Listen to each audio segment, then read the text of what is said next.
दोस्तों, किसी ने फकीर से पूछा, क्या ईद का ताल्लुक सिर्फ एक दिन से है?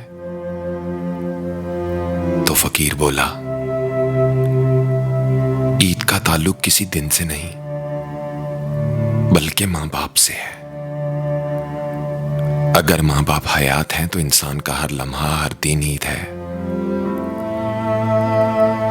क्योंकि जब मां बाप चले जाते हैं तो ईद भी उनके साथ ही चली जाती है। उनके बाद ईद सिर्फ एक दिन बनकर आती है, खुशी बनकर नहीं आती। खुशी क्या है? खुशी का ताल्लुक भी मां बाप के साथ है। वो हैं तो हर बात खुशी है, वो ना हो तो खुशी भी खुशी नहीं है। सुकून क्या है? सुकून का ताल्लुक भी मां बाप से है।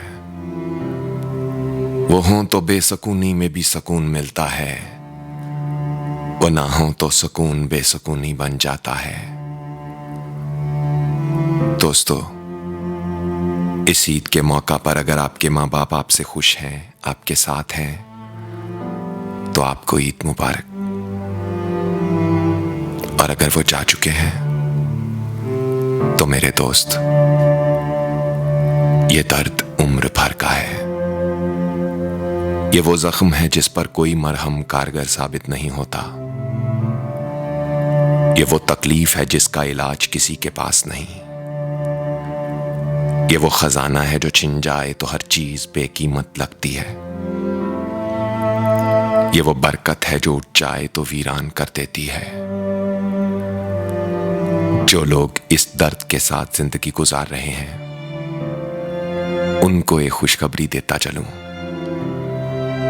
बेशक वो हमसे पहले हैं और हम उनके बाद जाने वाले हैं। हम उनके लिए दुआ को हैं ताकि कोई हमारे लिए भी दुआ करे।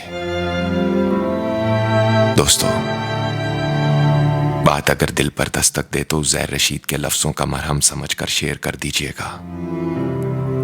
और अपना ख्याल तो सब रखते हैं, आप उनका भी ख्याल रखिएगा जिनका कोई ख्याल नहीं रखता।